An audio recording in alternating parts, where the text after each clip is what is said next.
Picture this. It is 1992. Okay. And you're strapped into the seat of a single-engine plane. The loud ones. Exactly, the loud ones. It's small, it's incredibly loud, and it is shaking violently because you are hitting turbulence over northeastern Kenya. Wow. And below you, well, it isn't a holiday destination. It's a region that is, for all intents and purposes, a literal war zone. Right. And let's be super clear about who you are in this scenario. Yeah. You aren't a soldier. You aren't some diplomat with high-level security clearance. You're a mother. A mother. Your call sign on the radio is Juliet Oscar. Juliet Oscar! You're gripping the armrest, praying the engine keeps humming. And the only reason the single driving force to put you on that plane where, enemy fighter jets and bandits are just a daily reality is to earn school fees for your 5 children. It sounds like the cold open of an action movie. It really does. A high-stakes thriller. But this is the actual real life of Judith Okech. And what we're doing today in this deep dive isn't just an adventure story, though it definitely has the pacing of one. Oh, for sure. We are looking at her memoir, which is titled Faith Has a Voice. And let me tell you, this document is a heavy hitter. It is. I picked it up thinking it would be a pretty standard biography, but it's an absolute roller coaster. Yeah. I mean, it's got romance, it's got slapstick comedy involving a car crash. We have to talk about the car crash. Oh, we will. And it has a tragedy that feels so scripted by Hollywood, you almost can't believe it actually happened. But our mission today isn't just to retell her story play by play. No, not at all. Our mission is to look at the engine behind all that drama. We're dissecting resilience. Right. Specifically, we want to look at the mechanics of intergenerational faith. We want to understand how the voice of a grandmother, Judith's mother, in this case, acted as this psychological stabilizer. A stabilizer that allowed Judith to take massive risks. Exactly. Risks that literally changed the trajectory of her entire bloodline. It's like the butterfly effect, right? Yes. But instead of a butterfly flapping its wings and causing a hurricane, it's a grandmother praying in a room in Nairobi, causing her grandchildren to eventually graduate from American universities. It's a perfect way to frame it. So let's unpack this. We have to go back, way back. Because to understand the war zone, you really have to understand where Judith started. Exactly. You have to understand the context of the grass-thatched world. Right. Judith's childhood in rural Kenya was defined by a very specific type of communal living. She describes a home where food was strictly divided. Very strictly. Separate plates for the men, the boys, the girls. It wasn't about abundance. It was about order. It sounds incredibly rigid to modern ears, I think. Oh, it was rigid, but it provided structure for the community. However, the first big shift in her life, the first sign that this family was going places, was when her father built what they called a permanent house. Now, for listeners who might not know the context of that time and place, moving from a grass-thatched roof to a permanent structure with iron sheets, that wasn't just a home renovation. No, it wasn't just HGTV. Right. It was a status symbol. A huge status symbol. It was the absolute definition of upward mobility. It signaled that you were arriving. It changed how the community viewed you and really how you viewed yourself. But the real shift, the moment where the modern world really rushes into Judith's life, is when she enters nursing school. Yes. The 1970s. This part blew my mind. Yeah. We're talking 1971. She gets into King George VI Hospital. And in the book, she refers to this as the golden era of nursing. The golden era. And honestly, I thought she was maybe exaggerating a bit until I read the actual details. Well, context is key right here. Yeah. Kenya is post-colonial, the economy is growing rapidly, and there is a massive investment in public health. Yeah. The government desperately needed nurses, and they basically treated them like royalty to get them into the wards. Royalty is barely an exaggeration. Listen to this setup. She didn't pay tuition. No. They paid her. She got a monthly allowance of 200 shillings. Which was a lot. Right, I know inflation is a thing, but 200 shillings back then was real disposable income for a young student. It was essentially a starting salary. And it went up to 600 by her final year. But it wasn't just the money. She had full laundry service. Wow. They had tea with fresh biscuits served at 4 p.m. every single day. Can you imagine? I'm thinking about my own college experience, eating instant noodles and just drowning in student loans. And I am genuinely jealous of 1971 Nairobi right now. It sounds lovely. But why does she focus on these perks so much in the memoir? Is it just nostalgia? It's more than nostalgia. It paints a really stark contrast to the massive struggle she faces later on. It represents this bubble of optimism. Oh. It gave her a profound sense of independence and value early on. She wasn't raised to be dependent on a man or the system. The system was actually actively empowering her. Empowering her to the point where, and I love this detail, what does a young, independent girl with cash in her pocket do in 1971? What does she do? Does she invest it in stocks? No. She buys a record player. Of course she does. She saved up for 3 months. I just love this detail because it shows you exactly who she is. She's fun, she's extroverted, she wants to dance in her room with her friends. Right. She isn't just a studious nurse, she's the life of the party. Which becomes a very interesting plot point when she meets the love interest, Arnold Oceang. Arnold, the classic foil. Talk about opposites attracting. Arnold is studying agriculture. He's a deeply introverted man. Very quiet. He likes quiet, contemplative meals. He likes order and routine. And Judith likes loud music, dancing, and busy places. It's a sitcom setup just waiting to happen. He likes silence, she likes rock and roll. Exactly. But here is where we get our first real look at the voice from the title. Enter the mother, Damary. Damary is a force. Usually in these kinds of stories, the parents are just background noise or obstacles to young love. Yeah. But Damary is essentially Judith's life coach before that was even a real job title.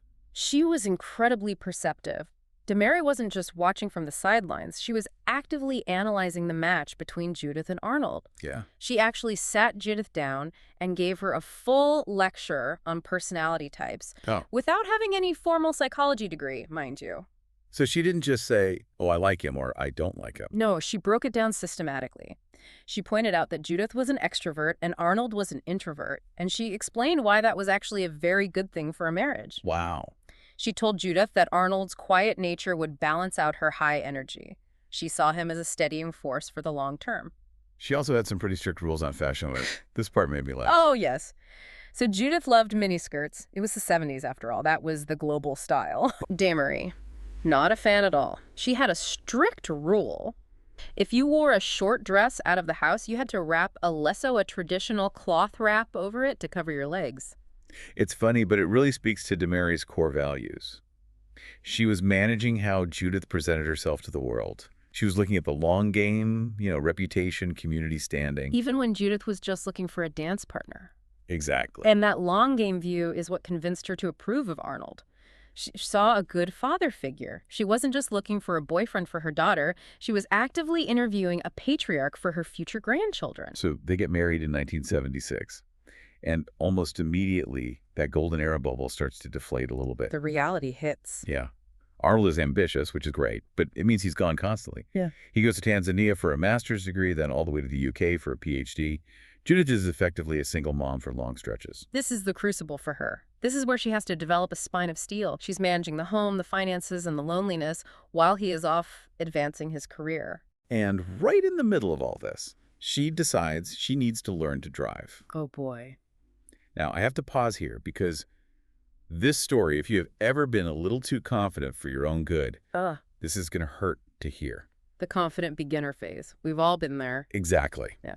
So Arnold arranges for a professional driver to teach her.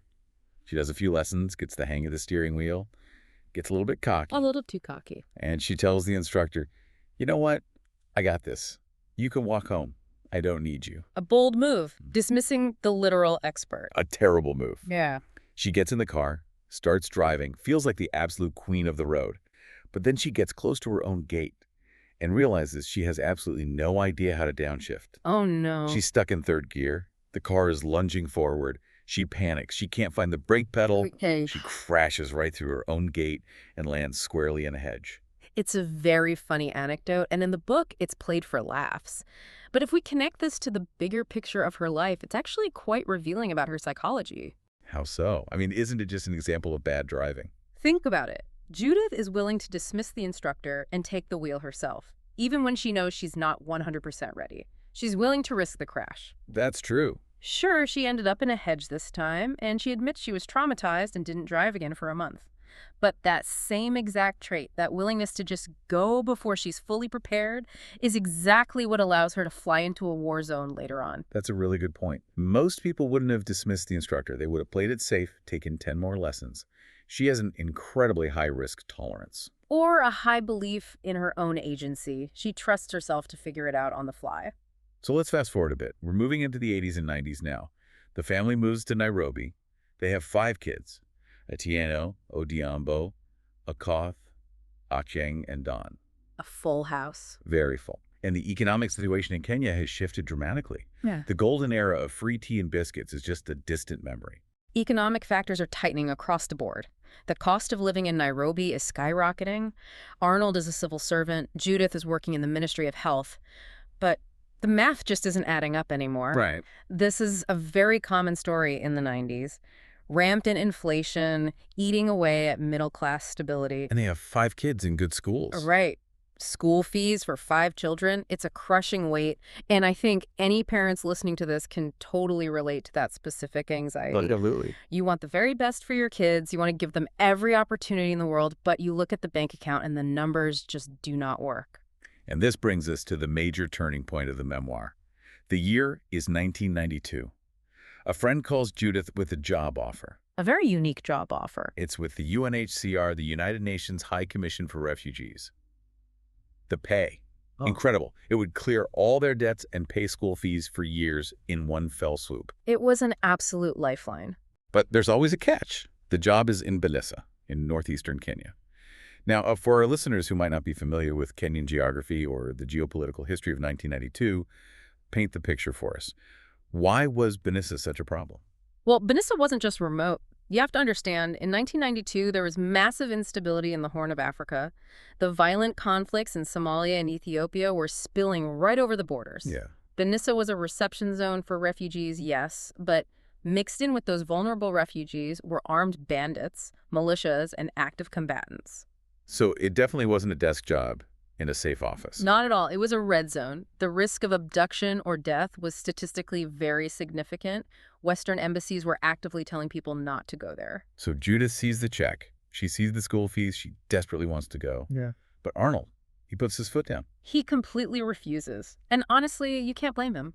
He says, absolutely not. He refuses to drive her to the airport. Yeah. He is looking at the immediate safety of his wife, the mother of his children. He isn't being controlling just for the sake of it. He is genuinely terrified he'll never see her again. It's a massive conflict. Yeah. You have the husband prioritizing immediate physical safety and the wife prioritizing opportunity and the children's long-term future. Right. Judith actually misses her first flight because of this standoff. She has already resigned from her stable government job, she's lost her benefits, and now she's missed the plane. It's a total disaster. She's in total limbo. No job, an angry husband, a missed flight, and mounting debt. And this is the moment. This is the scene that defines the entire memoir for me. Judith is crying, the kids are crying because they sense the tension in the house, and then she goes to her mother's room. Damary is staying with them at the time. This is where the voice comes in. Damary sees the turmoil. And notice what she does. She doesn't offer practical financial advice this time. No. She doesn't talk about salary negotiation or safety protocols. She offers spiritual armor. She prays over Judith. And the quote in the text is just powerful. She says in her local language, "Omusuku Satan no mube," which translates to "the devil is a liar." She tells Judith, "Go and get school fees for them. Nothing will harm you." Mm-hmm. What's absolutely fascinating here is the psychological shift this triggers. Judith is paralyzed by the conflict with her husband and the raw fear of the job. Damary's intervention cuts right through all of that. Yeah. She frames the risk not as a physical danger of bullets and bandits, but as a spiritual battle that has already been won. She basically gives her permission to be brave. Exactly. She tells Judith she is under the rock. It's an invocation of protection that completely overrides the logic of the husband. It basically says, your fear is valid, but my faith is stronger. And it works. Judith walks out of that room, wipes her face, makes tea for Arnold, which is a peace offering in itself, and tells him, Mom prayed about it, we're good. And amazingly, Arnold agrees. He talks to Damary, they share a laugh, which really shows the deep respect he had for his mother-in-law, and the very next day he drives Judith to the airport. Wow. It's the grandmother's influence bridging the gap between the husband's fear and the wife's ambition. So Judith gets on that plane, the single-engine nightmare we talked about at the start, and she lands in Belissa. She officially becomes Juliet Oscar. And the reality on the ground was intense. This wasn't a sit-in-the-compound kind of job. She describes learning to identify fighter jets just by their sound. Wait, really? Like knowing which ones were friendly and which ones were hostile? Yes. They had to distinguish between friendly and hostile aircraft just by the engine noise. They had to dive into concrete bunkers when things got hot. That is terrifying. She had to do mandatory radio checks twice a day, morning and evening. Juliet Oscar, checking in. If she missed a single check-in, search parties would be sent out immediately to find her body. This was high-stress, 24/7 survival mode. But she did it. She stuck it out for 4 months in that environment. And when she came back, the payoff was huge. She gets that check. She describes the joy of buying chicken and chips for the kids on the way home, which, if you grew up in Nairobi in the 90s, you know is a distinct top-tier treat memory. Absolutely. But the real victory is the bank deposit. It covers 4 solid years of high school fees for the eldest, plus tuition for the little ones. It completely validated the risk. And it validated her mother's prayer. It proved that the leap of faith was actually a highly calculated move for the family's survival. They were finally secure. You'd think the story ends right there, and they lived happily ever after, debt-free. But life is rarely that clean. No, it's not. As is so often the case, the highest highs are followed by brutal lows. We jump forward now to 2001. Okay. The kids are doing well, thanks to those school fees. But Arnold starts having vision problems. It starts innocently enough. Yeah. Just an eye checkup. Maybe he needs a new prescription for glasses. But it spirals quickly to the brain tumor, a very serious one. He needs specialized surgery in London. Judith goes right back into planning mode. She's organizing the farm. Before she leaves, she visits her mother, Damary, in the village. And this interaction gives me chills every single time I read it. It is haunting. Damary is restless. She wakes Judith up at 5 a.m. for prayers. But then she asks a really strange question. She looks at Judith and asks, "Who will take care of my son-in-law?" Judith is totally confused. She's like, "Mom, I'm going to London. I'm taking care of him. I'm his wife." But Damary seems to know something Judith doesn't. It's a premonition. Damary and Arnold had a very special bond, almost like best friends. And in her final days, her concern wasn't for herself. It was entirely for him. Judith flies to London. She arrives on February 14th, 2002, Valentine's Day. She walks into Arnold's hospital room. The scene she describes is heartbreakingly beautiful. The room is full of balloons. Arnold is weak. He's been through so much, but he's waiting for her. He hands her a Valentine's card. And then he just breaks down sobbing. Judith starts crying too. The nurses are crying. It's this massive release of all the pressure, all the fear they've been holding. They just hold each other. He walked her to the elevator that evening. He watched her leave, and that was the very last time she saw him conscious. He collapsed that night and passed away shortly after. It's devastating. But the tragedy wasn't over. No, and this is the part that defies all logic. Arnold dies in London. And 2 days later, back in Kenya, Damary Judith's mother passes away too. 2 days apart. The 2 massive anchors of her life. The husband she loved and the mother who gave her strength. Both gone in 48 hours. It's a double blow that would completely crush most people. Judith is left a widow with 5 children, some still quite young. The financial pressure is back. The emotional support system is entirely gone. The 2 voices she listened to most are silenced. But this is where the business of training kicks in, right? This is where the resilience she built in the war zone really matters. She doesn't fold. She grieves, yes, deeply. But she doesn't fold. And this is where we see the incredible ripple effect of that initial decision to go to Banissa. Because she paid those school fees. Yes. Because she paid those school fees, her eldest daughter, Atieno, was equipped. Atieno goes to the U.S. for university. And Atieno becomes the new anchor. Precisely. Atieno helps the youngest, Dawn, get into Geordie State University. Then the others follow. One by one, the children move to the U.S., get their degrees, and establish themselves. Judith eventually moves there too and becomes a U.S. citizen. It's a complete transformation of the family's trajectory. Think about it. From a grass-thatched roof and communal plates in rural Kenya to American citizenship and university degrees in just 2 generations. It's astounding. And if you trace the line back, it all hinges on that one moment in the mother's room, deciding to take the job in the war zone. If she hadn't gone to Banissa, the fees wouldn't have been paid. If the fees weren't paid, the degrees wouldn't have happened. The chain is completely unbroken. But Judith isn't done. She doesn't just retire to a porch in Georgia to enjoy the quiet life. She starts an NGO. Mbako Public Health. I looked this up, and the mission statement is incredibly specific. It's designed to help women who are struggling to pay school fees. She is literally paying it forward. They provide sanitary towels, school uniforms, scholarships. She's doing for others exactly what she fought so hard to do for her own kids. She calls it a ripple effect, and she believes she was blessed solely to bless others. It brings the entire story full circle. The grandmother's faith gave the mother confidence, the mother's labor gave the children education, and now the mother and children are giving that exact same opportunity to strangers. It's incredible. She mentions providing kitchen gardens for food security, giving women the tools to feed their families, and even studying the Bible with women in the community. It's a very holistic approach to lifting people up. What stands out to you, though, when you look at this whole arc, from the record player to the NGO? For me, honestly, it's still the driving lesson. The driving lesson, really, after all the tragedy and triumph. Hear me out. It's the willingness to crash through the gate. If she hadn't been the kind of person who would shoo away the driving instructor and try it herself, she never would have gotten on that plane to Benissa. Okay, I see that. She was afraid, yes. She panicked, yes. But she still got behind the wheel. I like that. The courage to be imperfectly brave. Exactly. Sometimes you just have to crash into the hedge to learn how to drive. What about you? For me, it's the concept of the voice. The title is Faith Has a Voice. In the most critical moment of Judith's life, when logic said stay home and fear said don't go, her mother's voice was the deciding factor. It wasn't a voice of caution, it was a voice of absolute authority.